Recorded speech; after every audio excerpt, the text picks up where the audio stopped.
Philip Haney felt compelled to act selflessly and place the public interest ahead of his own and warn us of the threat from within, really. And his message has relevance for all Americans, although he does seem to enjoy a special audience among law enforcement due to his originating from Department of Homeland Security.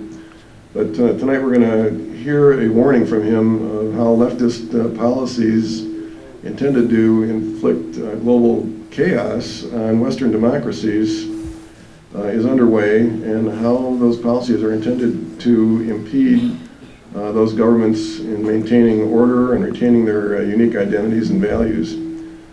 So Mr. Philip Haney is going to describe that aspect of it as it relates to Department of Homeland Security. So please welcome a great American, a man of courage, Mr. Philip Haney. Thank you, Fred.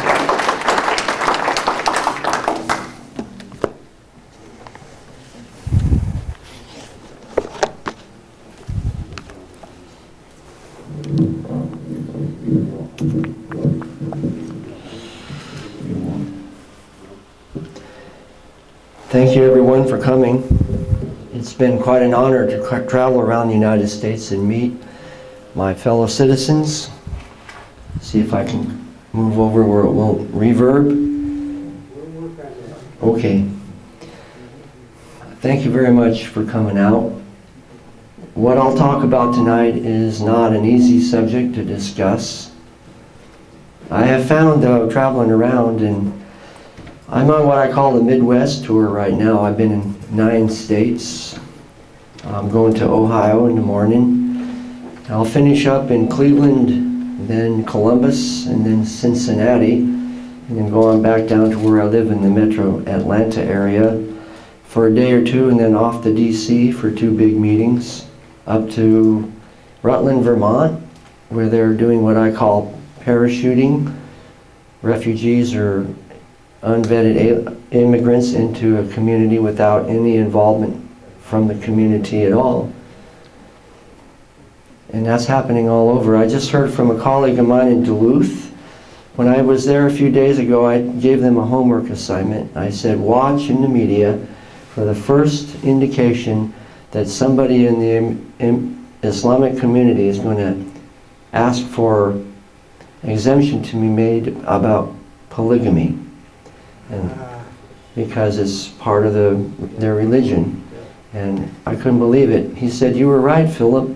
It's already happening. We found out that some of the Syrian immigrants are bringing in 2 and 3 wives with them. How are we going to respond to that? Are we going to make an exemption or an exception? Look the other way? So these kind of intrusions, these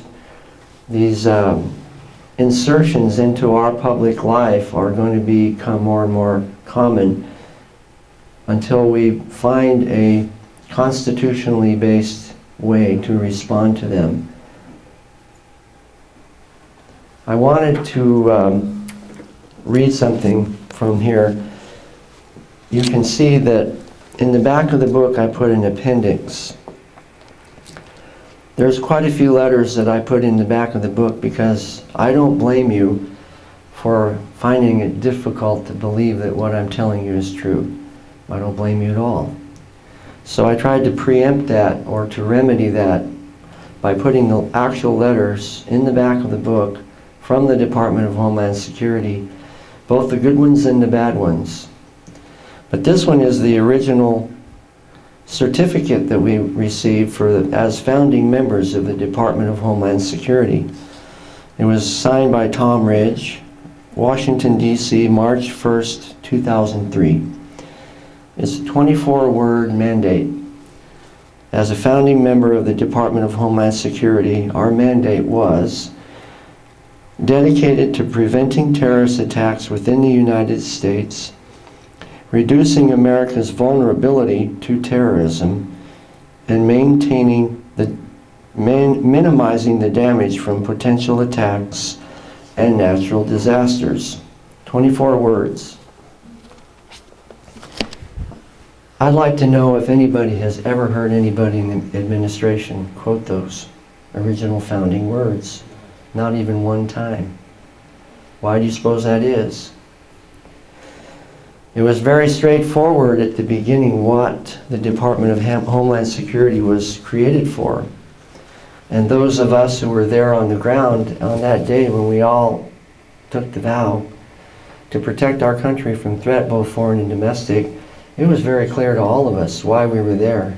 And the purpose of the Department of Homeland Security was no mystery whatsoever.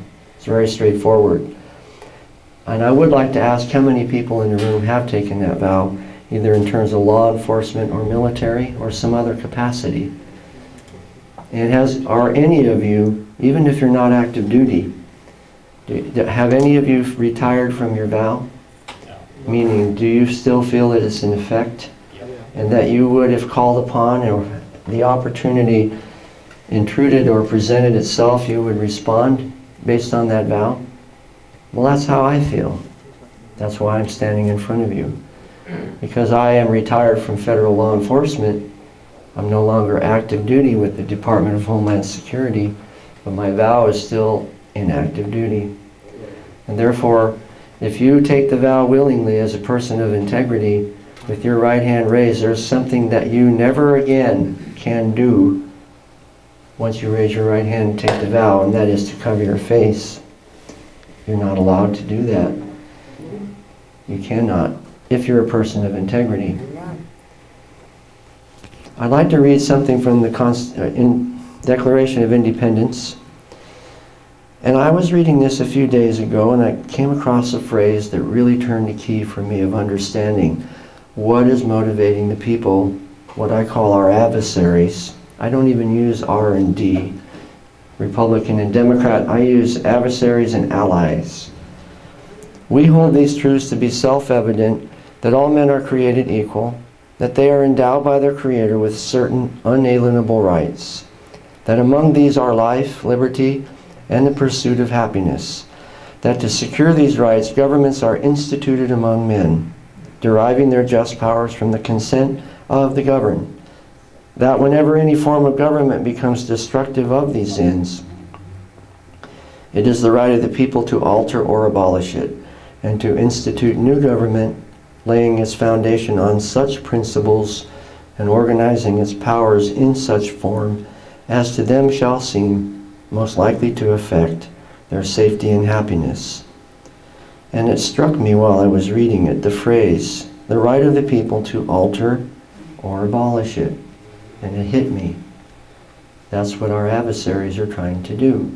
Alter or abolish the form of government that we live under. And they have a natural ally. When I say they, I mean the progressive leftists. They have a natural ally, and that is the global Islamic movement. And as we will discuss as we go along, why would they want to alter or abolish the form of government that we live under? Because as you will see, according to Sharia law, it is in direct opposition to any form of man-made government, including the U.S. Constitution. So there you have it. Two ideologies, one secular, one religious, quote unquote, who have exactly the same purpose, the same strategy, is to alter or abolish it. Because they see it as oppressive, discriminatory, biased, and so on. And what do you hear constantly? The refrain from the left, that our form of government was founded by slave-owning, discriminating white men, and that the whole structure of our country is flawed, and that they therefore have taken it upon themselves to alter or abolish the form of government we live in. And that is called hope and change. That's what it is. So the title of my talk today is Strategy and Tactics of the Global Islamic Movement, Operative Verbs from the Quran. Have we ever heard the phrase from the government, words matter? So, if words matter, as we're told so often, then why don't we just take them at their word and discuss some of the meanings of these words? What do they really mean? Words brought the universe into creation. Words have the power of life and death, it says according to the Bible. So, why don't we examine some of those words? And by the way, let's talk just a minute before I go forward about the distinction between strategy and tactics. And I'll give you a really easy illustration.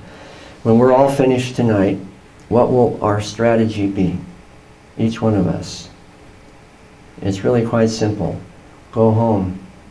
That's our strategy. The complicated part, the kaleidoscopic part about it is how will you do it? Because there's an infinite number, not really infinite, but a large variety of different ways that you can choose to go home. You can go to the left or the right or straight, the other way. But in any way you do it, that's the tactical. That's the tactics, the way, the method that you use to accomplish your strategy, which is to go home. And if all of us here were here for a month straight, sitting in exactly the same seat that we are now, and we all left at exactly the same time, let's say 9:25, and we all went out the door, none of us would ever get home any of those 30 days at exactly the same time. Why not? Because of the infinite number of variables that intrude themselves along the way that affect the course you take and the time it takes to get there. But despite of all those variables, your strategy never changes, does it? No. And it's the same way with the global Islamic movement. Their strategy is really quite simple, Sharia law. But what is complicated and kaleidoscopic about it is the tactics that they use. The tactics range in a spectrum all the way from polite conversation, persuasion called dawah, to intimidation and coercion, like somebody talked about the Muslim mafia in western Detroit, all the way to violence with swords and guns. It's a whole spectrum, but those are all tactics. But the strategy is the same in every case. And that means that every Islamic group operating in the world today, Hamas, Hezbollah, Lashkar-e-Taiba, Tablighi Jamaat, ISIS, you name it, Boko Haram, they do not argue about their strategy. The strategy is the same, implementation of Sharia. What is different, debatable, and then sometimes even they fight over, is the tactics, how to go about it. And there are two main groups, and one of them is what I call the Godzilla approach, and that is Godzilla stomps on buildings and eats trains for lunch, right? Mm-hmm. In the Godzilla movies, they're always shooting howitzers and cannons at him, and everybody's running around like ants. Mm-hmm. What if there was another small little venomous little creature in the Godzilla movie that slithered in under the door and comes in and bites us in the feet or something? Well, we die from that too, right? His foot comes down and we get squished, or the snake under the door bites us in the foot. But they're both reptiles, and they're both working for the same strategy. So we have the ISIS kind, the Boko Haram kind, the Hezbollah kind, the Hamas kind, but we also have the Tablighi Jamaat kind, the case I worked on with the 67 deleted records. And we have the Muslim Brotherhood kind, which are the snake under the door. But they're all motivated by the same gravitational force, the same power that keeps them all in the orbit of the world that they live in, like planets orbiting around the sun, and that is the goal, to implement Sharia law. Because as from their worldview, Islam is a religion of peace. Comma, pause for effect, that's what we say in law enforcement. Just not right now. And why not just right now? Because there's opposition to the implementation of Sharia law in different places in the world. But most notably, it's in the English-speaking part of the world, including us. That's why the headquarters of all these organizations are gradually being moved into Western English-speaking countries, because we are the last bastion of resistance against the global influence of Sharia law. And among all of those countries, the United States of America is by far the strongest in opposition to the forces of Sharia law. And we are all here tonight called on to play a part in that. And what I didn't remember to mention when I ask you about the vow, is that I would like to suggest that all of us take the vow of a citizen to stand up and defend our country from threat, both foreign and domestic. It's not just the job of the military or law enforcement.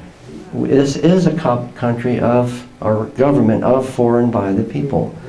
And according to the Declaration of Independence, the Lord himself created government.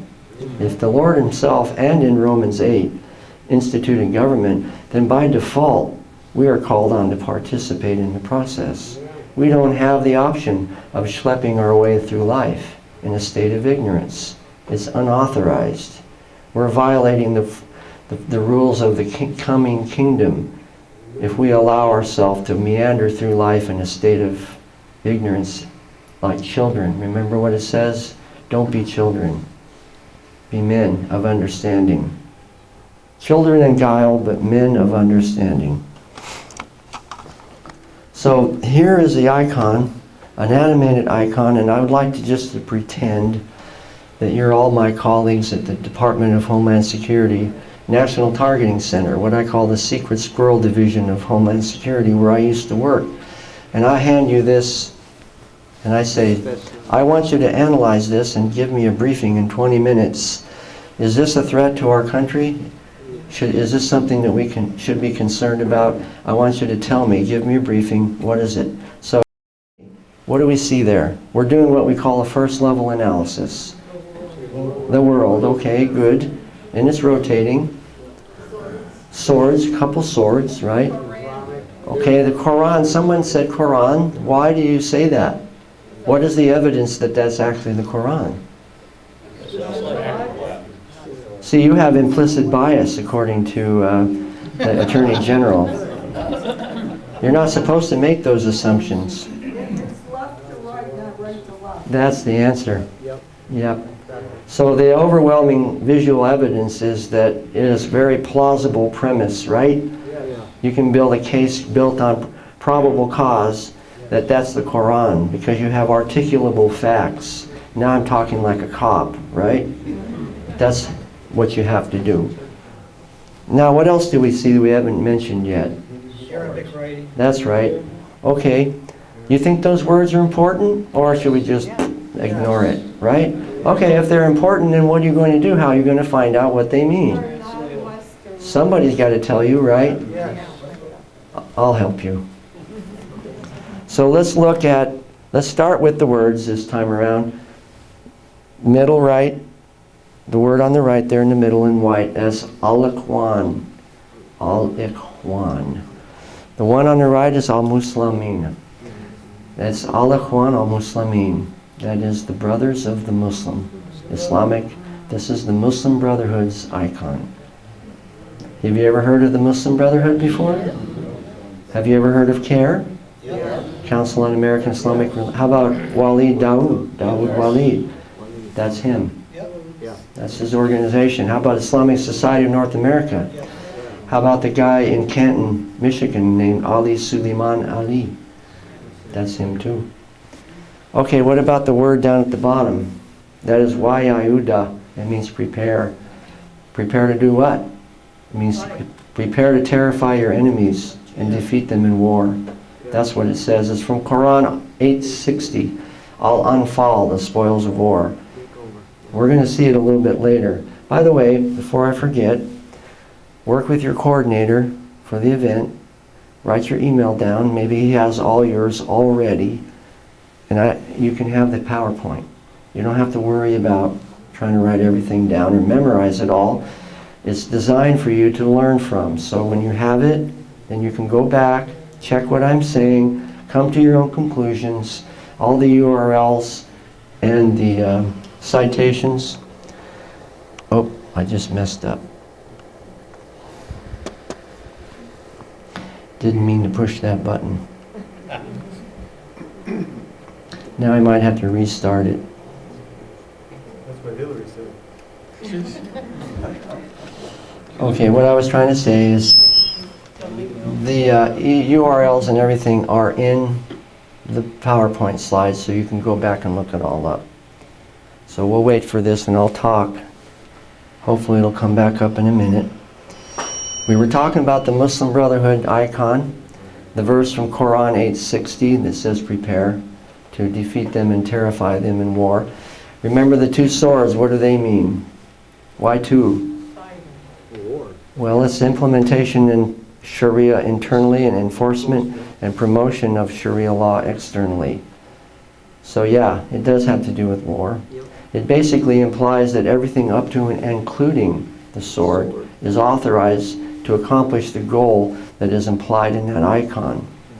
Within the Quran. And then what about the Quran itself? What does it imply? If the people that made this icon put the Quran in there, then what does that imply? Power by God. Well, yeah, authorization, approval. In other words, it's a direct contradiction to what we hear constantly, that Islam is a religion of peace. That these people are hijacking the peaceful religion of Islam, and that terrorism has nothing whatsoever to do with Islam. But it does. Absolutely. I just want to say that at the end of those swords are two red handles. Mm-hmm. The swords are clean, but who holds the handles? They have blood on their hands. Yeah. So I kind of like to put in that red, meaning that's bloodshed there, whoever's holding those swords. Good thought. I'll keep that in mind next time. And then the earth itself. Did you notice when it was rotating that were there an exclusion zone in North America? In other words, we're exempt from the influence of the intention of this icon? No. So what does it all taken together mean? Is there a threat implied there? Yes. Okay.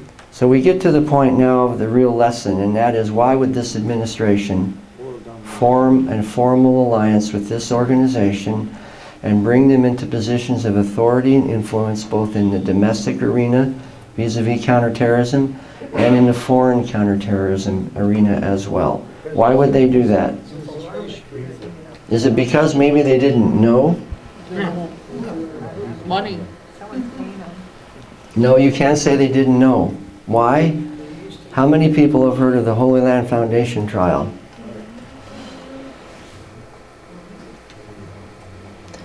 Well, the Holy Land Foundation trial was a turning point in the history of counterterrorism in America, because that was the point when the U.S. government, through the Department of Justice, proved irrefutably that these same groups I mentioned before, CARE, Islamic Society of North America, North American Islamic Trust, were irrefutably tied to support of Hamas, and that they were all part of the Muslim Brotherhood network operating in the United States. So, they cannot say they didn't know. Before 2008, maybe plausibly you could give them a little slack. But afterward, you can't cut them any slack at all, because it was proven in federal court that these groups were tied to support of Hamas. Has anybody ever been upgraded by Windows 10? Yes. You see why my computer's so slow? Go back to seven. Because it messed it all up. Go back to seven. So we're getting back there.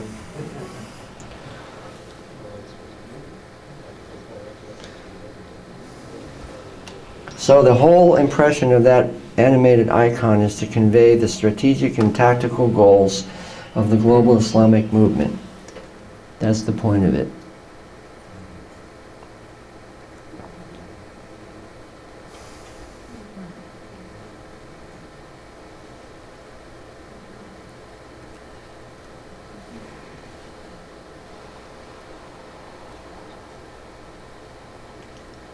Darn thing. Well, I'll keep going. Maybe it'll pop up in a minute.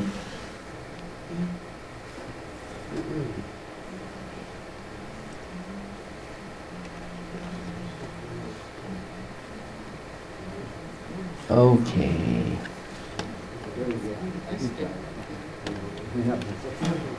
There we go. Don't touch that button again. Stop me. Okay, so we covered this. So the overall impression, let me ask you, how many people knew before we started that that was the icon of the Muslim Brotherhood? Yes. A few. How come all of us don't know it. It's just a rhetorical question. It's not a criticism. We should all know this kind of thing, shouldn't we? And that leads me to another observation I've made during the time I've traveled around. That is, there are 3 reasons why people are upset across the country. The first one is, understandably, this is an upsetting topic. Just on face value. When you start to understand and realize what these people really intend to do, it's upsetting. The second reason people are upset is that no one told them about it before. Here we are 15 years down the road from 9/11, and we still don't know the most basic components of this ideology. Why not? If Islam is such a religion of peace, then what are we so afraid of? Where's all the reluctance and hesitancy? And this is, Allah is our objective, the Prophet is our leader, the Quran is our constitution, jihad is our way, dying in the way of Allah is our highest aspiration, Allahu Akbar. That is the motto of the Muslim Brotherhood. Is there anything in that you can see that's even remotely moderate? No. But we are told constantly. The White House, remember when they used to put up petitions on the White House and they said they'd be the most transparent government ever? And then they asked people to sign the petitions and they would take action based on the requests of the American citizen? Well, they did it with the Muslim Brotherhood to designate them as a terrorist organization back in 2011. They collected more than 240,000 signatures, and the Obama administration said they could find no evidence that the Muslim Brotherhood had anything to do with violence whatsoever. And that they had, as James Clapper, Defense Intelligence Agency, said, they are a secular organization with no global agenda who have renounced violence. That's what he said in front of Congress, the Oversight Committee. Now, Allahu Akbar, remember Omar Mateen in Orlando? When he called 9/11, that's what he was shouting on the phone. And Loretta Lynch redacted it from the transcript because she said she did not want people to be re-victimized. That's what her reason was. But the real reason why they redacted it is because they have this narrative that there's nothing to do between Islam and terrorism. And because they always say that Allahu Akbar is just a phrase of respect toward God, has nothing to do with jihad or violence. So Omar Mateen was not cooperating with the narrative when he killed those people. And so the government chose to erase it, or try to. It wasn't surprising to me because they did it in cases that I worked on clear as early as 2009. And we'll get to that as we go. They set a precedent. I was a harbinger. I was one of the very first people in the government that they came after because I was a subject matter expert, meaning a specialist in the detection of these groups, the study of these groups, and the individuals and the organizations affiliated. And I put all this information into the network, hundreds and hundreds and hundreds of records. Another reason why the administration can't say they didn't know. And basically they had 3 options at the point when they started inviting members of the Muslim Brotherhood into the administration. They had 3 options: to, first of all, ignore the information, the derogatory information that was already in the system before they ever started inviting these individuals in. The second one was to delete it, because when they found out that ignoring it wasn't enough, because some of the people, the records were actually working, and people affiliated with the administration were being what we call secondary, sent into the little room for additional questioning. Well, they called their contacts in the executive branch of the government and raised a big stink. And the government responded by saying, okay, well, we'll take the information out of the record so you don't have the inconvenience of being secondary. And that was the second step they took. They deleted it. The third step they took was to come after the people that put it in the system in the first place. And it's like a pyramid. There was a small group of subject matter experts up at the top of the pyramid, just for the sake of an illustration, that they knocked off one at a time. I was the first one they went after. And ironically, if that's the right word, amazingly, I survived longer than all the rest of them put together. They came after me in 2006. I spent 10 years under virtually constant investigation from this administration. 1 time under the Bush, 8 times under the Obama. while my other colleagues, one by one, got discredited and pushed out of their positions of teaching counterterrorism threat doctrine in either the Department of Defense or the FBI or DHS or any of the other agencies in the government affiliated in some way or another with counterterrorism. And along the way, I learned that the only way I would survive it was to document every single thing that happened, to write it down and put it in writing and literally send it up the chain of command. I didn't expect them necessarily to respond, but I put it in the record so that they couldn't say, well, did you try? Did you follow procedure? You bet, I did. My first career was entomology. I was an agricultural field entomologist. In other words, a nerd. And what do nerds do? They write everything down, right? Well, not only that, I was a what you might call supercharged nerd. I took shorthand. And I wrote everything people said down. And oftentimes I'd be doing it right in front of them and they'd say, Haney, what are you writing? Everything you're saying. 110 words a minute. That's the average talking speed of a person. Right now I'm talking about 110 a minute. Because when you write, when you do that for a living, you get to judge how fast people are talking and how fast you have to write to keep up with them. I took it in high school. I was the only boy in a class of 17 girls and I never went out with one of them once, so that tells you what a nerd I was. Sharia is self-defined. I brought up about being an entomologist just to tell you that I was a scientist before I was a counterterrorism specialist. And I used the same approach as I did when I was in science. And the reason why I traveled around so much in the Middle East was because of my career in science, and I worked in the Middle East. I started studying Quranic Arabic and the strategy and tactics of the global Islamic movement way before 9/11. And I lived in places like Yemen and Jordan and Egypt and Eritrea, meaning where Asmara, the highest capital in Africa, is, over there in the Horn of Africa, and saw Islamic culture up close and personal. So I started studying the language in the Quran and learning the theology, because I studied biblical languages as well, Greek and Hebrew.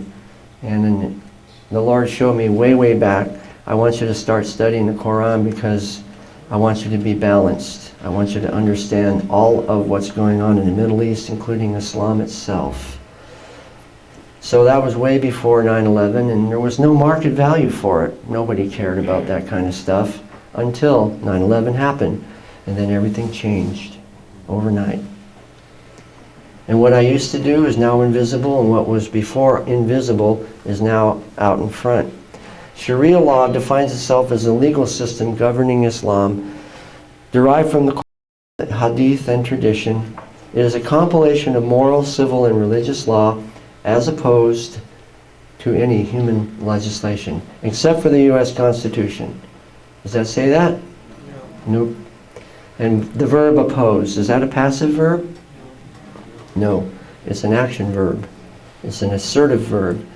Islam opposes aggressively any other form of human government, including the U.S. Constitution. What I'm trying to show you is the pervasive, if you will, influence of Sharia in the Islamic world, which is now beginning to emerge right in front of us here. We don't need to read all of this. This is from Sayyid Qutb, the founder of the Muslim Brotherhood, and he called Christianity a hideous schizophrenia. His ideology was based on hatred of Christianity. He called Christianity fitna, which is opposition, something that needs to be removed, a block. And down at the bottom it says the mission of Islam is to repair the world by bringing about the rule of God's law on earth. What is God's law on earth? That's right. All this is another way of defining what I'm telling you, that the strategy of the global Islamic movement, by the way, the Ikhwan al-Muslimin, the Muslim Brotherhood, is an Arab revivalist movement. That's what it was created for, to bring back the caliphate. ISIS is just Muslim Brotherhood ideology in action. It is, you might say, the Muslim Brotherhood's Godzilla.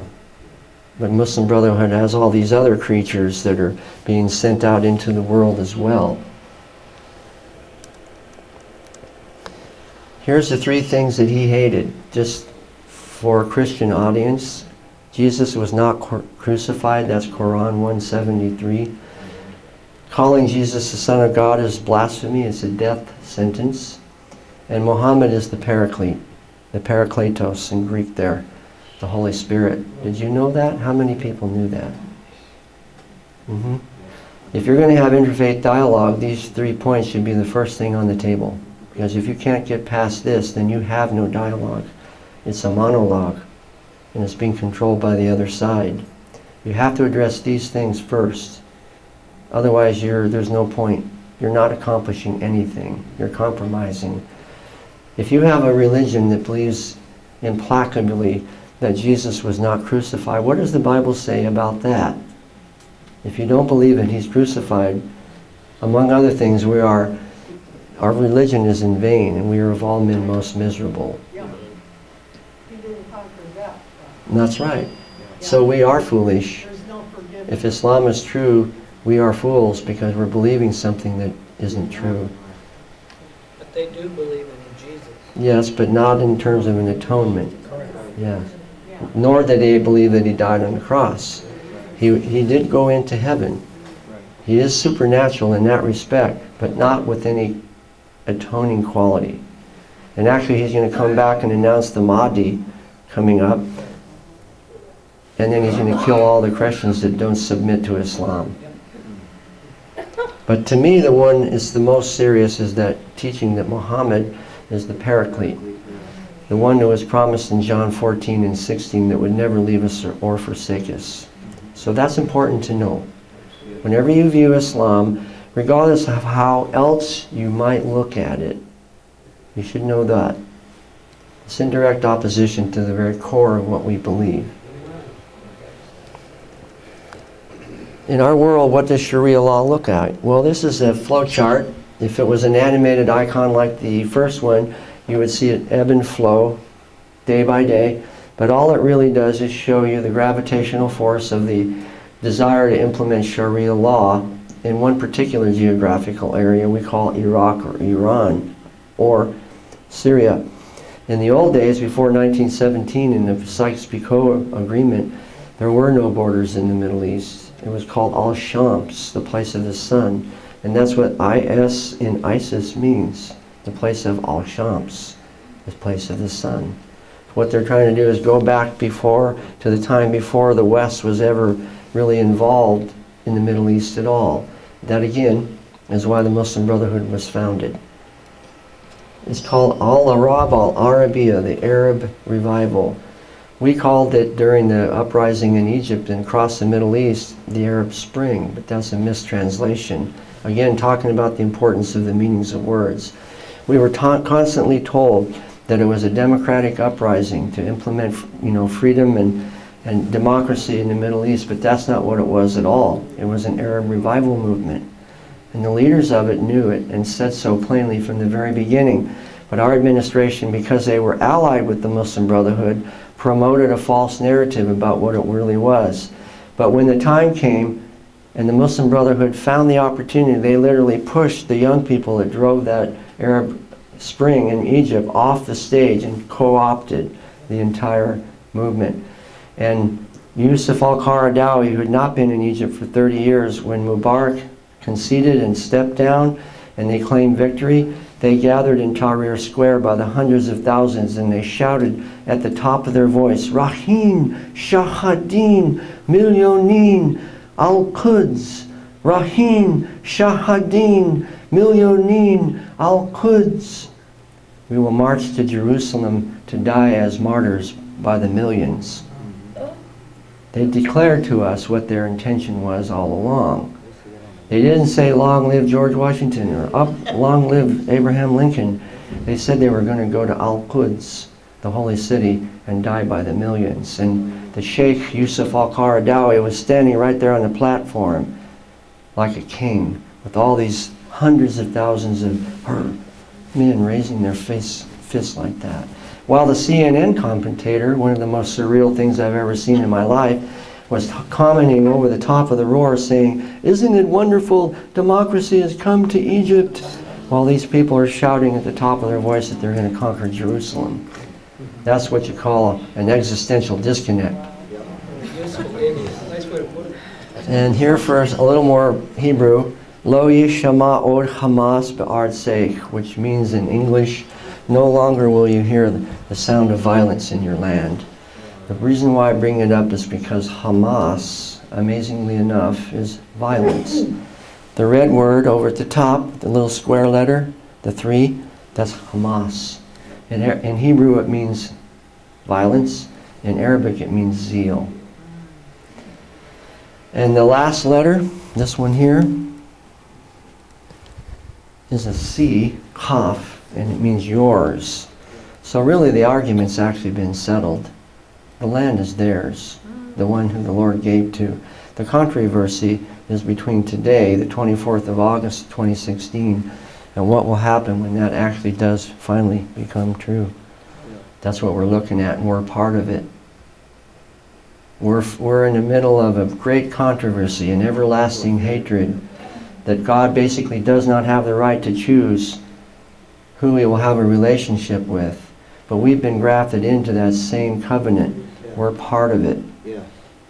And we need to recognize that, because the adversary that is raging in the world, as per Psalm 2, intends to overthrow that covenant. They can rage against the Lord, the land, and His people, but they can't see the Lord. So who do they rage against? The land and the people. And this here, again, you can have the PowerPoint, so I won't spend a whole lot of time in each slide. But this comes from the coup, Erdogan and coup of last month. Yusuf al-Qaradawi, the same guy I just mentioned a minute ago, standing on the stage in Egypt, endorsed Erdogan in the coup and said he was the rightful ruler of the global Ummah. Ummah means mother or community. And declared through this organization they would only fight against those who are hostile to the Islamic nation. Who would that be? Anybody that opposes Sharia law. The whole thing in Turkey was an effort to push Sharia back and live a more secular, democratic life, and it was ruthlessly put down. Tens of thousands of people died. And virtually all professionals through all strategy of Turkish society lost their jobs or pushed out. This just happened a month ago. That's the power of Sharia law, friends. That's what I'm trying to tell you. And this is an article that was written, what is Sharia law? Should we be scared about it? Notice the dates. I always use recent information. Well, the article is very condescending and dismissive, as though people who are concerned about Sharia law have no basis for their fears and we're just being Islamophobic. And that ties into what I call the con at the DNC, waving the Constitution in front of us as though we don't know what that Constitution means, while all the while he actually is a Sharia promoter. You say that's a bold statement, Mr. Haney? Well, there's the paper he wrote. Juristic Clarification of Sources of Islamic Law.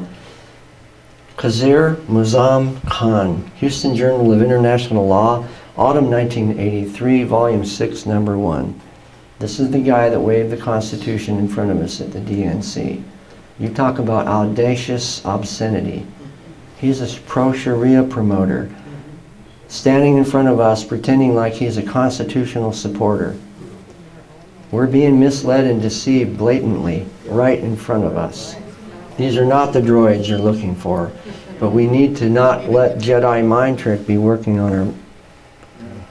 And this is the way you're going to do it, is by understanding information like what I'm showing you. Did you know about the Glenn Beck case? He's being sued by a person that doesn't exist. Yep. Well, Al Harvey was at the scene of the Boston bombing, and I won't go into the long story, but Janet Napolitano lied to Congress, said that he didn't exist, that there was no person or subject of interest and no person that was going to be deported. The only problem was is that I knew she was lying because why? I had the evidence in my hand. I provided it to the House Committee on Homeland Security through their secure facts. The committee knew she lied. They did not hold her accountable. And then it got leaked onto Glenn Beck's show, and he held it up to the camera. And the person, Al Harbi, who's the subject of the plaintiff in the lawsuit, is suing him for slander and discrimination, which are capital offenses. Defamation. Capital offenses according to Sharia law. We have come to the point where our own administration is letting a foreign national sue an American citizen over what he said on the American media, and claim and ordered about 10 days ago that he should reveal his confidential sources.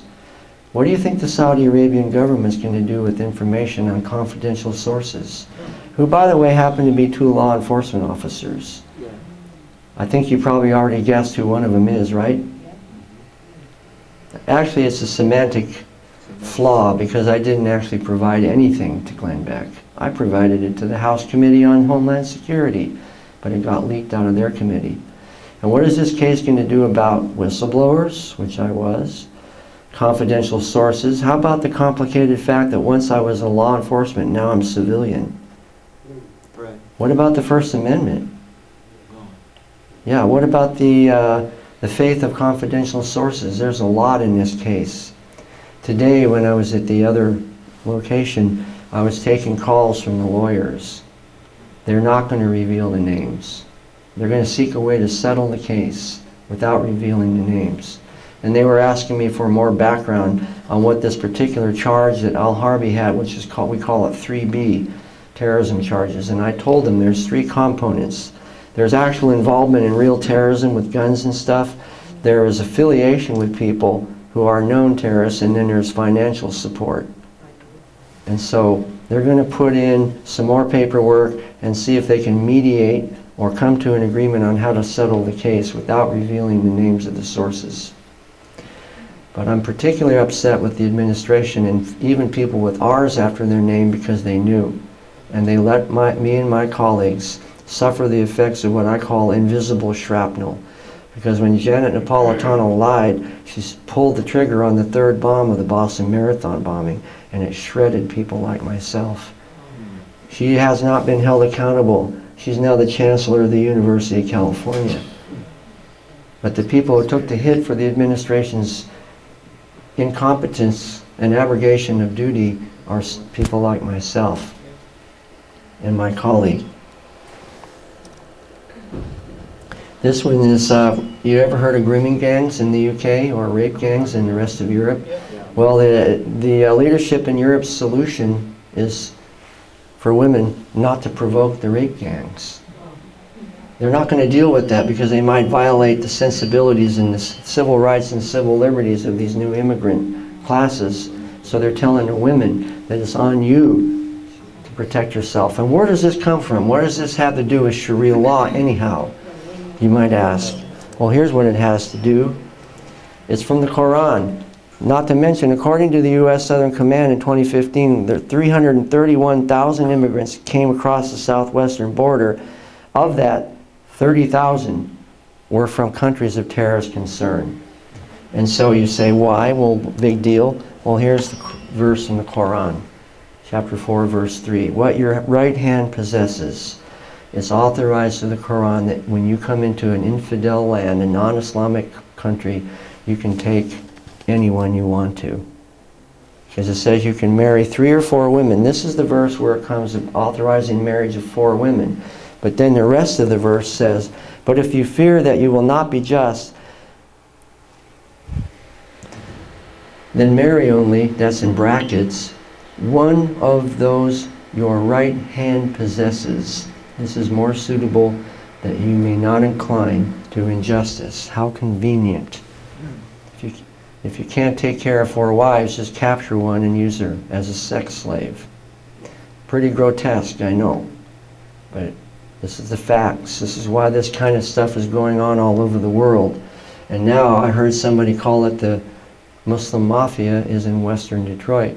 And that's the kind of thing. Watch out for human trafficking and sex slavery right here in the United States. But I would suggest, and I'm sure there are that have been involved in one way or another, You need to be really careful about getting involved, because if you don't have a strong heart, it will break you. This is a hideously obscene thing. And when you get involved in the lives of women that have been abused like this, you better have a strong heart, because it will mess up your life if you don't. You should be called to it. It's not something that you should take lightly. On the other hand, there are people who do have the grace to do it, and they should. Do you think that Donald Trump is crazy because he said the Obama administration founded ISIS?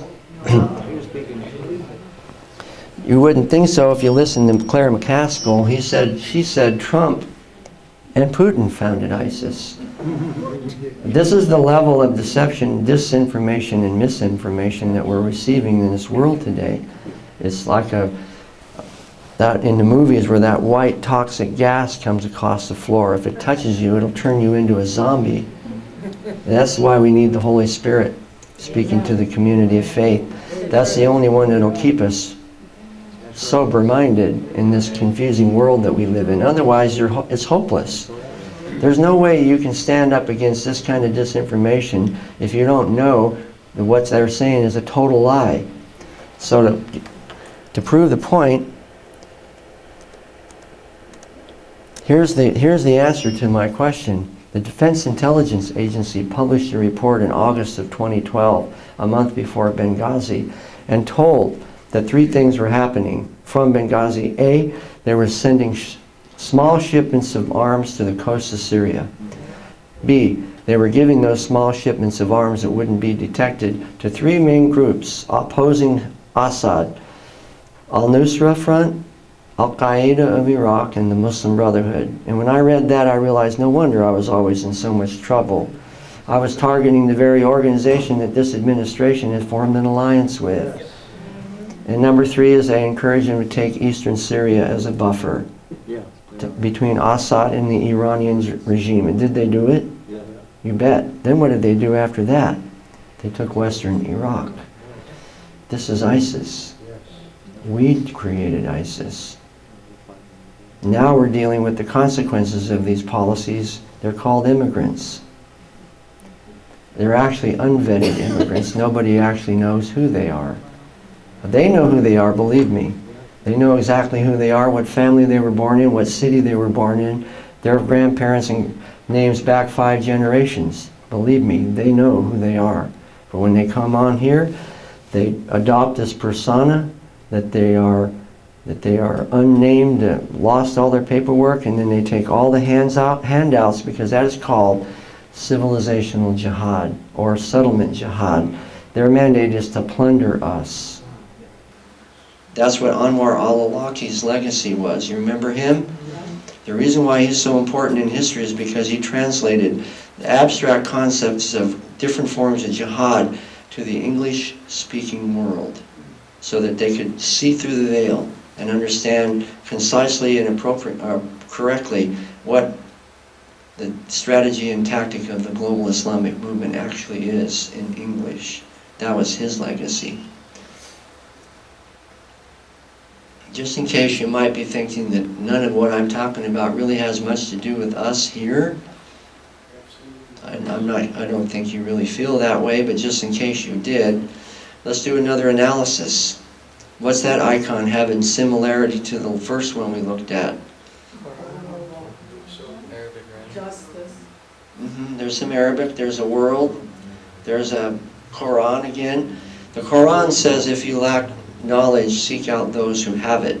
So what would that imply? That the people that are in this organization are the ones who have the knowledge. There's a mosque. The mosque is there, yes.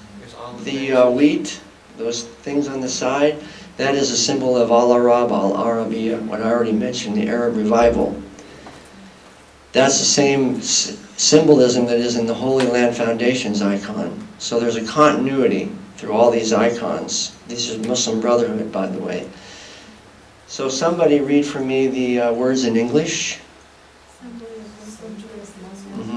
Not that ominous, I suppose, really, just if you take it at face value.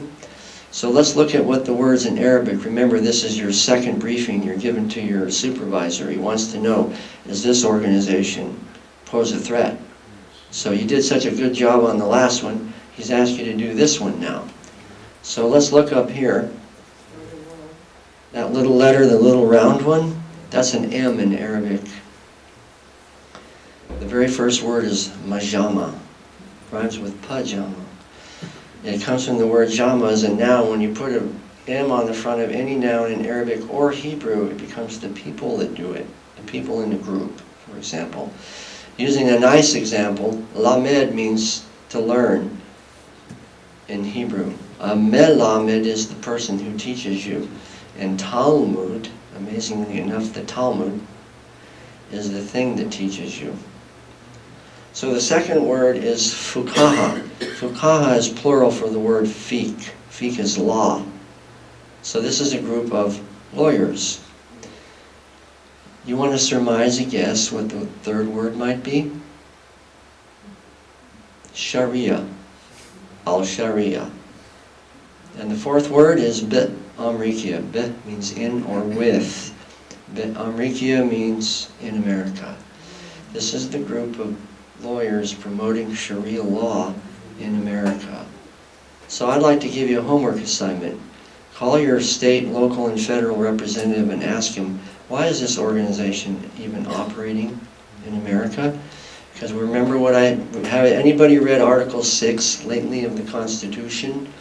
Article 6 says that the U.S. Constitution shall be the supreme law of the land. This is an illegal organization. It should not be operating here. But it is. It's a Muslim Brotherhood front group. Not only that, it's not a U.S. organization only. It's a global organization. And every so often, every couple of years, they get together and they have a thing called Ijtima, which means consensus. And they talk about challenges to the Islamic Ummah community in different parts of the world. And in America, they talk about things like whether you should work for the government, or law enforcement, or the military. And the basic bottom line ruling of the fatwas that they publish is that you can join these organizations as long as you hate them in your heart. That your alliance remains with Islam. It's called enmity and I forget the other word. It's a very well developed doctrine in Islamic jurisprudence. You hate and what you love. Enmity and alliance. So you're allowed to join these groups if you hate them in your heart. Fort Bragg. And you remember? That's right. Not Fort Bragg, Fort Hood. Or Fort Hood, excuse me. Hassan. Nidal Hassan. Yeah. So that's the out. That's according to Sharia law. So this is a U.S. organization. And Khan is one of the affiliates, a pro-Sharia kind of person with this organization here. The Tablighi Jamaat case, I didn't talk about it a whole lot. You've ever heard me talk about the 67 records that were deleted? Well, this is the case. The guy on the right is Syed Farouk. The one on the bottom picture is also him. If that's his passport picture, and that's what he looked like when he came through Chicago a little bit later, if you were a law enforcement officer with a subject matter expertise in counterterrorism, would you maybe be naturally curious? Syed, what were you doing between that passport picture and that one there? It looks like you just stopped off the plane from Pakistan. My specialty was Tablighi Jamaat, this group that he's part of. And I targeted not only the group, but also the organization called the Dar Uloom al-Islamiyya Masjid, like the one in San Bernardino. And that's the records that the administration deleted out of the system. What does that imply? That we could have stopped San Bernardino. And also, if that's not bad enough, Orlando, Fort Pierce Islamic Center is part of the same network. And this administration deleted the entire case out of the files and then investigated me. Before it was done, the last 11 months of my career I was sequestered. They revoked my secret clearance. They canceled all access to the systems that I've been using my whole career. They took my weapon and I waited while 3 simultaneous investigations were being conducted. One by the Department of Homeland Security, Customs and Border Protection, Internal Affairs, had 2 top-notch investigators, spent 2 years. The Department of Justice branch of integrity, Office of Integrity. That was criminal charges. They convened a grand jury to find probable cause to indict me and put me in jail. I would have ended up right next to Dinesh D'Souza. And the third one was the Inspector General of the Department of Homeland Security, all three at the same time in the last 11 months of my career. And I talk about it in the book. I did retire honorably, and that's why I always use the caveat, honorably, because there was no certainty of outcome during this long ordeal that I would be able to retire, let alone not end up in jail. For what, by the way? Putting this information into the system. That's what I was in trouble for. Not insubordination or moral failure or refusal to follow an order, for putting this information in the system. They spent all that time investigating me instead of investigating groups like this. Now, one of the most spectacular things that ever happened in my law enforcement career was right here. Anybody remember seeing me on Megyn Kelly on the 10th of December 2015? Well, I told her that it was Tablighi Jamaat that did the San Bernardino. She had never heard of it. I don't blame her, except that outside of the United States, Tablighi Jamaat is known as the Army of Darkness. That's their name. 125 million people across the world are part of this group.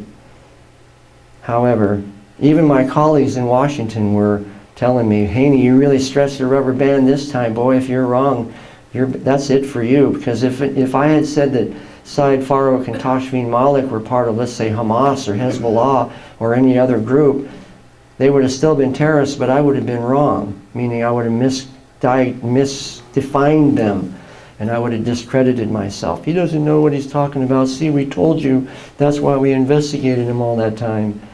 But a week later, the FBI did something I've never seen do before or since, ever. Anybody here in law enforcement ever heard of the FBI publishing the unredacted affidavit of an interview with anybody? Any case, period? Well, they did it with this one. And in paragraph 23, they said, during this time, Marquez and Farouk discussed the Tablighi Jamaat, the group that nobody ever heard of. Movement, and Marquez began to pray more frequently at Farouk's residence. It proved my case. Yep. Thank you, FBI. It's almost like they gave me one. Here, Haney, here's one for you. Because they didn't have to put that in. They could have redacted that. They may or may not have even known that it was significant, but believe me, it proved my case, and it now says the government has blood on their hands.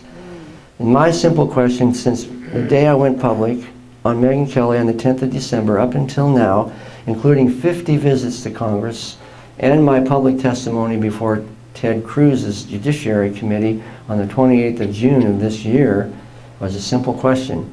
Why did they delete the records? Somebody please explain that. And nobody has yet. In fact, Jay Johnson, Secretary of Homeland Security, 2 days after I testified, was brought in, and Ted Cruz asked him point blank, do you know about Filippini's claims? Do you know him? No, I don't know him. I wouldn't recognize him if he walked into the room. Well, have you taken the time to look into his claims? No, I told you I don't know him. No, I have not taken time to look into his claims, remembering this is a Senate Oversight Committee that he's talking to. Then he said, well, would you be concerned if they were true? No, not really. It's an interesting political discussion, but we're really talking about semantics and labels. This is not semantics and labels, friend. This is people's lives. And that incredible hubris, it was a command performance. An Academy Award-winning scriptwriter from Hollywood couldn't have written a better scenario than that dismissive little wave that Jay Johnson gave when he said, I don't know him. You should know him, because what I'm saying is a national security issue. Your responsibility as Secretary of Homeland Security is one of two things. Discredit me publicly or investigate what I'm saying. Don't tell the Senate Oversight Committee you haven't even taken time to look into it. Compounding that, he was lying because he does know me. He talked about me right here in Detroit in January of 2016 to a group of Muslim students, and somebody actually asked him, what do you think about Mr. Haney's op-ed in The Hill about the deletion of the records? He said, I've read it. That was about it. He didn't say he'd done anything. These are the words, the second part of the title. This subject is like a buffet. It doesn't really matter how hungry you are. You can only eat so much at once. So I'm only going to look at a couple of these words. I'm going to look at jihad because we hear endless arguments about the meaning of jihad, that it's actually just an inner struggle to make us a better Muslim. Have you heard that before? From people like CARE?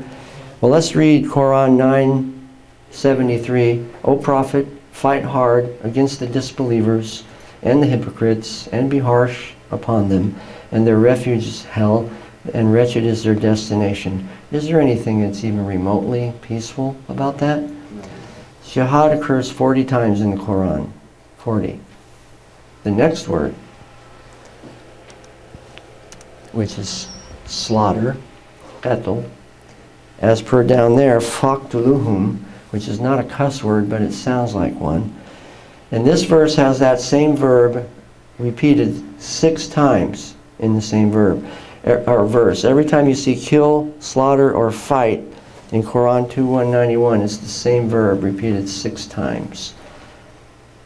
This is the most violent verse in the entire Quran, but it's the strategy and tactics of the global Islamic movement. Because as we're going to see in a minute, it has a companion, courage, which occurs 182 times in the Quran. It means to violently dispossess, push away. And these things are what I call operative verbs, courage and qatl. We'll toss in jihad too. If you know about chlorine and sodium in a flask, 2 elements, will they react together? Any chemistry people here? They will not react unless they have a catalyst. And the catalyst in this case is water. When you drop water into that flask with chlorine and sodium, it creates an exothermic reaction, an explosion. And it has a byproduct. It's called salt, sodium chloride. Well, the catalyst for these verbs, fitna, courage, jihad, is not fitna. Qatl, courage, and jihad is fitna. Fitna is opposition, to stand in the way of the advancement of Islam. And you see where it says fitna is worse than killing, or fitna is worse than slaughter? The reason why you see such random, not random, wholesale, widespread killing in the Middle East is because of that concept. It's very difficult. This is the hardest thing of this presentation to convey, because it's so counterintuitive to the way we see the world. We rejoice when one person's life is saved. Because fitna is worse than slaughter means that if you stand in the way of the advancement of Islam, I will use those verbs to kill you, and I don't commit a crime, because you are opposing the advancement of Islam. Fitna, your opposition is greater than slaughter. Very unsavory. And then the very last verb, or thing we'll look at, terhibuna, means to terrify. It's from the Quran verse that I mentioned from the very beginning, down in the bottom of the Muslim Brotherhood icon. See the word up at the top there on the right is that same word, wa'ayuda. It means prepare. There's a lot of different translations, but it basically means prepare to fight against them with weapons of war and terrify them. The verb for terrify is turhibuna.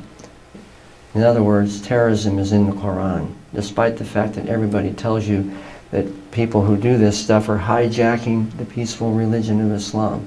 It's not true. Because remember what we started with? Words matter. Right? So remember what I said. I said the people across the country are upset for 3 reasons. It's an upsetting topic. It is, isn't it? They're upset because no one told them before. If Islam is such a religion of peace, then how can we have them come to terms with this kind of language? And the third one is that we have to talk about it at all. Because after all, isn't that what the Department of Homeland Security was supposed to do? Is to keep this stuff from coming right up and intruding itself into our way of life. Every time we turn around these days, we find it. There are 29,000 and counting terrorist attacks around the world since 9/11. That's one every 4 hours. Not to count the wars that are being fought in 15 or 20 different countries around the world, all for the same reason. The idealized concept of implementing Sharia law so that finally Islam will dominate the world and it will be a religion of peace. So with that, I believe that's the last actual slide. So what I'd like to do is just take questions. Is our government funding education in schools that teach Sharia law on a world stage? We're helping support Reconstruction in the Islamic world, and that's all they do teach. They have it not only in the other countries. Remember the case I talked about with the Tablighi Jamaat?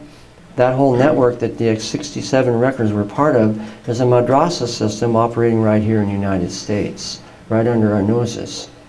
And that's why they deleted the records, because it contradicts the narrative. But then we have unfortunate consequences like San Bernardino that can't be erased or made to go away. What is the reason? Is Muslim, or is Jay Johnson part of the Muslim Brotherhood? That's like asking if Tom the lawyer in The Godfather is part of the mafia. Was he? Does it actually matter? No. What was it? Read that again. Is Jay Johnson part of the Muslim Brotherhood?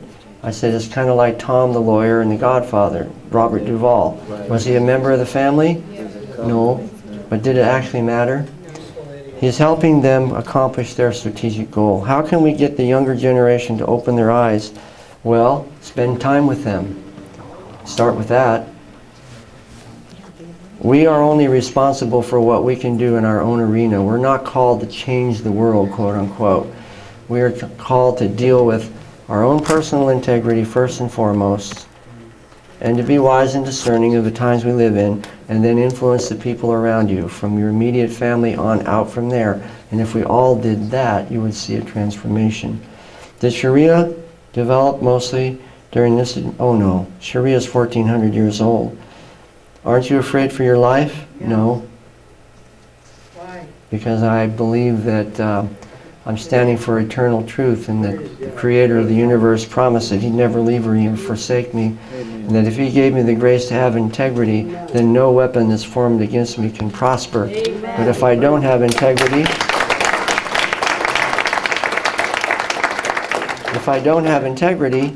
then nothing will protect me, no matter what. So no, I'm not afraid. I don't like driving my RV on narrow freeways, but I'm not afraid of this. There's a part of me that, I'm a cop, you know, and there's part of me that is Chuck Norris in this particular subject. Is Chuck Norris. What a part of the puzzle is Obama? He's a mystery. He's like 2 Thessalonians, a mystery of iniquity. But they do have the same goal. As what I said earlier from the Declaration of Independence, to alter or abolish, hope and change. Why the left supporting Islam? We talked about that already. They have the same common goal, to alter or abolish the government and replace it with something better. What is ISIL? Levant. That is what it, Levant is the eastern coast of the Mediterranean. ISIS, derived from the word al-Shams, which means sunrise. How does the Orient deal with Islam? They haven't made a whole lot of progress, except in places like Singapore and Malaysia, which is the largest Muslim population in the world. Philippines, they're intruding there. There's constant civil war in the south of the Philippines. How is our American police force in local cities prepared for a terrorist attack? It's tactical, remember? We're not prepared as we should be, because we don't understand the strategy of the global Islamic movement. We keep putting the emphasis on the wrong syllable. And as long as we keep doing that, we're going to see the same thing happen over and over again. Well, how do they get prepared then? I mean, how do they get prepared? Right now, they're being opposed at every turn. And they're risking their careers to even discuss this, because, by the way, according to Sharia law, I'm breaking the law right now, and I'm committing a capital offense. Because according to Sharia, non-Muslims are not even supposed to talk about the Quran at all. It's blasphemy. But as far as law enforcement, what we need is a new administration who will actually allow them. Because I'll tell you what, if we have a new administration, groups like this are going to double and triple. You'll see this whole room full. Because in all honesty, I think you all know it, people are afraid to come to meetings like this and listen to somebody like me. If the administration becomes more favorable toward law enforcement, you're going to see rooms like this full capacity. And people like myself will be so busy that we'll have to hire somebody to breathe for us. I'll forget to breathe because I will be so busy. So our work will just begin if the administration changes. Of course, I don't need to say what will happen if it doesn't. Do you know that the cons will be in Dearborn this week? No, I did not know that. I read that in the Detroit Free Press yesterday. They're doing some kind of award. Of course. What difference between Sunni and Shia? Shia means sect, or what do we call it? Denomination. There was a fight called the Battle of Karbala in 680, where they met in Iraq, and they confronted each other, and it was all about authority and leadership. Who should lead the Islamic Ummah? The word we saw earlier. Well, should it be the direct descendants of Muhammad through Ali and his sons Hassan and Hussein? Or should it be anyone who's qualified that can represent the Islamic Ummah? Shia believe descendants of Ali. Sunni believe anybody that's qualified, like the Turkish Prime Minister Erdogan. And that was a conflict, and the Sunnis won. They killed Ali and his son Hassan and Hussein in 680, the Battle of Karbala. And they've remained a minority ever since then. Yes, sir? How long do you believe that not just only this administration, but the federal government has been influencing and purging both our national security agencies and our military? Well, from my direct involvement, it's 10 years. Because that's when I first was confronted 10 years ago. And that's where it really metastasized about that time. Oh, that's the email address. I thought you wanted to answer. Anyone else? Please. I just want to make a comment. A lot of the material you presented, because of the things I already accessed, was new to me. But the thing is that I'm angry about right now is that the San Bernardino and the Orlando incidents were preventable. And now those two incidents in particular are being used as fodder to interfere more with Second Amendment rights That's of right. the citizens to be armed. And it's just a comment. Well, it's high-level malevolence. Yeah. There's two main reactions, anger and fear. Most of the time men are angry and women are afraid. That's not an exclusive distinction. But keep in mind that the wrath of man does not accomplish the righteousness of God. And now we've come to a real critical point. Because if you allow yourself to be captured by the anger or the fear, you become paralyzed or ineffective. How on earth are you going to do that when that is a natural reaction? It's not wrong to be angry. Jesus himself was angry. Remember the story in Mark of the man with the withered hand? He was so furious, the word in Greek is steaming red. This wasn't polite anger, this was red-faced anger. But then he said, stretch out your hand, and he healed the man's arm. That's the Son of God and the Son of Man working at the same time. He felt the emotion that we felt, but at the same time the Holy Spirit flowed right through him. Now you try that challenge. But I know about it because I had to survive this experience. If I had succumbed to either fear or anger, I would have been paralyzed, or I would have shipwrecked myself along the way. I would have committed an infraction and it would have been over. So I had to seek constant discipline. Yes, please? These are sort of related, but have you been on the 700 Club with Pat Robertson and Eric Stuckelback? And have you thought about going on there if you haven't? I've been on the 700 Club, but it wasn't with Eric Stackelback. It was a girl reporter. I forget her name. You can query it, you can find it. I'm like the old-fashioned girl. I wait for the guy to call me. I don't call them. And they will, and they have. Yes, sir? The infiltration into our government, I know it goes at least to George Bush, but how much farther back? It started with the oil stuff back in the 50s and 60s. The Muslim Brotherhood was kicked out of Egypt by, who's the guy? Nasser. Yeah, and they scattered, and some of them came here and they set up, the first organization was called the Muslim Students Association. That's the one that Huma Abedin was part of. And her parents are part of the World Islamic League. That's Saudi Arabian - Muslim Brotherhood. So they're up to their eyeballs. So back in the 50s and 60s is really when the Muslim Student Association really got going. It started in Indiana. Yeah, the Muslim Students Association started in Indiana, Plainfield. Did you have a question back there, But the man? government itself, Oh. administration-wise, when do you think it took off? Well, it really metastasized in this administration. I documented at least 150 meetings in the White House between groups like CARE, ISNA, and Impact Muslim Public Affairs Council. Just in the time of this administration's duration, it went way up. Yes? If you were hired to document and to find information about people that are here with intentions to harm America, and then they turn around and redact everything and hide everything, what is the purpose of this give and hide?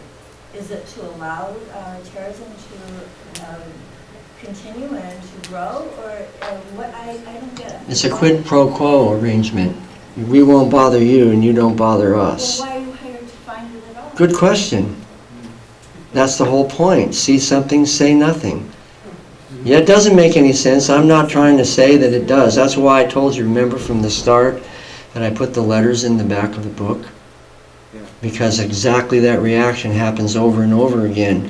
And it's like impossible to comprehend. I call it the John Gotti effect. The mafia guy. He looks very handsome and suave in his suit when he appears in court. You can't hardly believe that the guy's a cold-blooded murderer. And that's a deliberate kind of deception. And the other question is, what about Mike Rogers and the guns? Well, Michelle Bachmann's a friend of mine, and in my opinion, he discredited himself, along with McCain and Boehner, when they publicly criticized the 5 members of the House for writing those letters to the IGs just to inquire into the influence of the Muslim Brotherhood. They violated their constitutional office because they intruded into the process of a checks and balances form of government and commented publicly against their own colleagues and aborted the process. Why not just let them send the letters in and let the departments, the IGs, make their ruling? Just like Comey. No reasonable judge would prosecute this case. Really? Why don't you just give it to him and find out? It wasn't his position to do that. Yeah, we all know Dearborn is a big hub around here. Hamtramck too. But what other spots in Michigan is hot? Like Grand Rapids? I'm not sure about Grand Rapids. A lot of the cases I worked on when I was active duty were Hamtramck and Detroit. Very strong. Dearborn too. I'm along her line of questioning too. You know, I've met a lot of Muslims that want to be just left alone by the government. They just want to live their own lives. How do you physically see which one's pushing for trouble and which one wants to be just left alone? Hijab. Homer? Hijab. That's the first indicator. First indicator. First it's hijab. It always starts with the women, because Sharia is particularly emphatically focused on women. It starts with the covering. That's when you can see it coming. When you see women covering, you know Sharia laws here. Because what they don't realize, perhaps unconsciously, what they're advertising is that my husband can marry 3 other women. And what they don't realize that they're conveying is that he can divorce me at any time and I can say nothing. Nor do they probably realize that if they're advertising if their husband were to die, they only receive 1/6 of his estate. And that very likely his family will come and take all of it and they may actually force her to marry a male relative of his family. It just goes on and on, but the first indicator of is hijab. Yes, sir? Doesn't it kind of go along, it'd be awful hard to stop that since Mormonism basically is also polygamy? But it's not Well, it's allowed. illegal. Illegal. So that's what I asked earlier, maybe they'll all move to Utah. Anybody else first? Did you have a question? I just want to make a comment that those of you that are interested in this, you mentioned a mosque in San Bernardino and in Orlando. That same mosque network that Philip studied is in Warren. So Darul Darulum means house of knowledge. is in Warren, Michigan. You might want to say a few words about that sect. So we have the Muslim Brotherhood in Michigan. We have other networks in Michigan. I'll just One of the default responses every time you do I'll give you another homework assignment. Next time Lord, God forbid that we have another attack, but if we do, watch the news cycle. The first thing they will do is tell you that he's a lone wolf, that he's got some kind of mental problem, that nobody knew anything about it, and it absolutely has nothing to do with Islam. But then a day or two or three later, this is your homework assignment. Stay engaged with the story. Because 2 or 3 days later will come out inevitably that as a matter of fact he did know other people. And that as a matter of fact there were other people involved. And that he was a person that was well known at the mosque. And as a matter of fact he was an observant Muslim. Just like Omar Mateen. Syed Farooq was a Hafiz. Do you know what that is? The San Bernardino shooter? He memorized the Quran. That's not something that you get from the University of Phoenix. The reason why he married Tashfeen Malik is because it was an arranged marriage. Organized by the Shura Council, the leadership of his mosque, and the father of the woman that he married, who was a Pakistani doing business in Saudi Arabia. It was an arranged marriage. And he was chosen because he was a pious young man.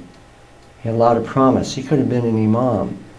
The case that I worked on is in the book called Madrasa Boy, is a first generation of American lawful permanent residents or citizens naturalized who have gone out of the country to study in a madrasa in South Africa that is pro-Sharia and pro-Jihad. We have what's called an IDSO, an intelligence-driven special operation on this mosque in South Africa.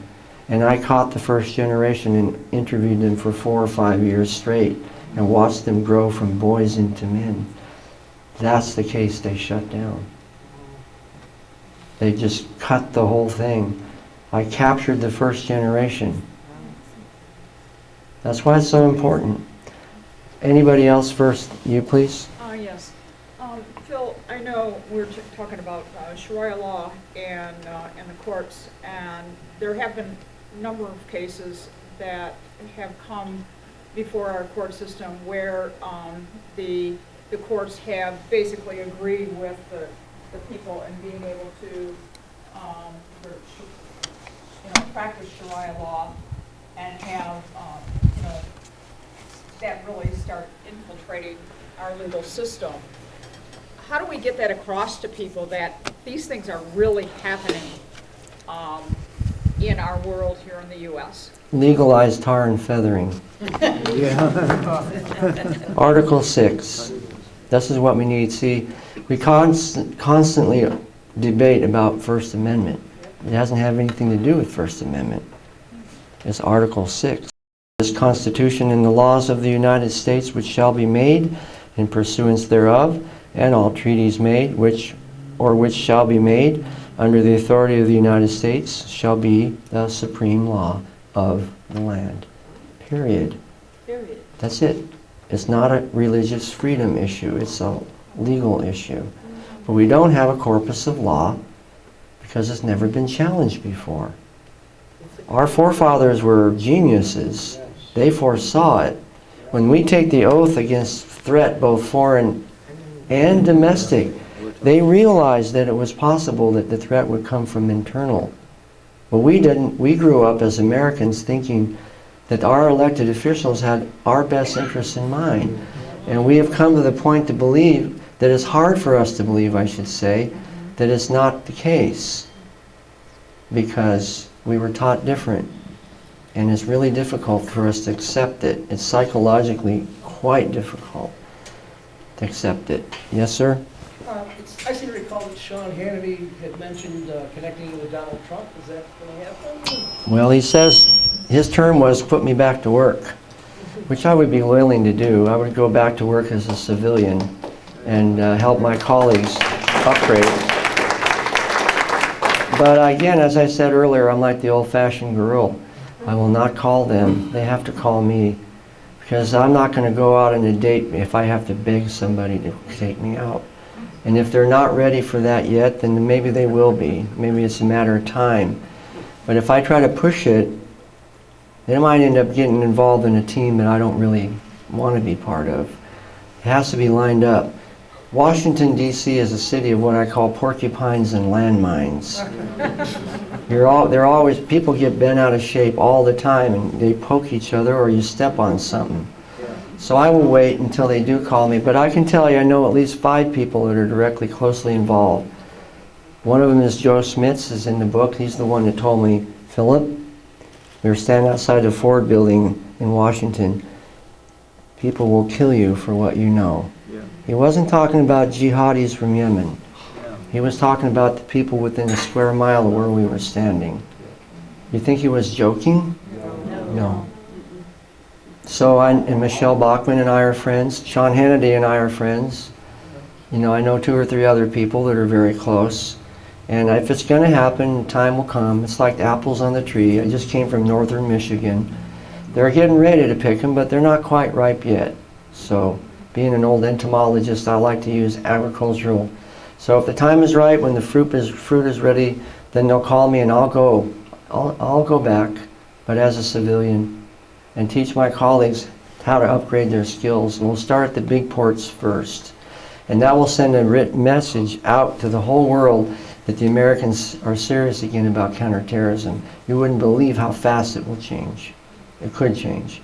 Take the handcuffs off, remove the blindfold, and let us get back to our work. Amen. Yes, please? Have you had any personal knowledge or confirmation of any Muslim that had a revelation of Christ and the effects on his? Tons. Yeah. And what happens usually to them? Well, they usually have to go into hiding or change completely their lifestyle. It's a very serious crime. Remember what Syed Qutb said about Christianity? It was a schizophrenic obscenity. Yeah. But the Lord helps them too. They take it seriously. It's not casual. That's right. And they see it. So that's, don't you think along with this knowledge, our strategy should be to fight? Well, you should know, as I said already, the 3 major points of conflict between Islam and Christianity. Jesus was not crucified. It's blasphemy to call him the Son of God, and that Muhammad is the Holy Spirit, the Comforter. Those points should be forefront in any discussion you have with people who are Muslim. And one of 2 things will happen. If you're really direct about biblical theology, one of 2 things will happen. You'll either have a conversion or a confrontation, one or the other. Are they going to be really won through logic or through a spiritual encounter? There's diversities of operations and differences of administration, but the same Spirit that works all in all. You use the wisdom the Lord's given you. In the back, please. Hi, I wanted to ask about these judges that are ruling from the bench about domestic violence when it comes to the Muslim women, and they are now taking into consideration these women are abused, and so they're really practicing Sharia, our American judges. They're enabling it. Of the husbands or whoever. Isn't this something that, isn't there something we can do about that? It's domestic. Well, like I said, there's a parable. Who first builds a house before they sit down and count the costs? As I mentioned earlier, when you get into these areas, you should be very certain the Lord is calling you into it, because you do not want to tread into this battlefield without being prepared for it. If he's calling you to do it, then follow him. It's heartbreaking to see it, but maybe you can seek out somebody that's already had a little bit of experience and find out from their perspective what it's really like. Because you're talking about obscenities at the most deeply intimate level of who we are as people, as created beings, destroying the very nature of our identity from the inside out. That's high-level principalities and powers, and severe spiritual wickedness in high places. This gentleman right here. Okay, one more then, please. Yeah, I was wondering, do you believe the United States government is going to use an economic crash to bring in Sharia law, maybe, or like a way to dictate what's going to happen and bring control, like martial law? That's what the Second Amendment's all about. And I hope that that day doesn't come when we have to really put it to the test. But I'll tell you what, there's a lot of people in the country who are prepared to stand up for their constitutional rights all over. You bet. I just saw last week they were using military police. They're saying now hiring military police. I'm like, well, what's this all about? And we're driving tanks that were. Mm-hmm. I know most of my colleagues wouldn't be involved with it, meaning they wouldn't follow orders to fire on their own friends and family. Yeah, it's not what he really asked. Do you What know is he? anything about the U.S. dollar losing world currency status, and 140 different countries are going to band together and reevaluate their currency? Not really, not that much. I'm not very impressed with their ability to come together on anything else, but maybe they will. They're talking next to the end of this. It wouldn't be a contradiction of biblical prophecy if they did. Okay, one last one in the corner. Is it true that there are jihad training camps all over the United States? Well, yeah, they're called mosques. Yeah, there you go. Okay, thank you.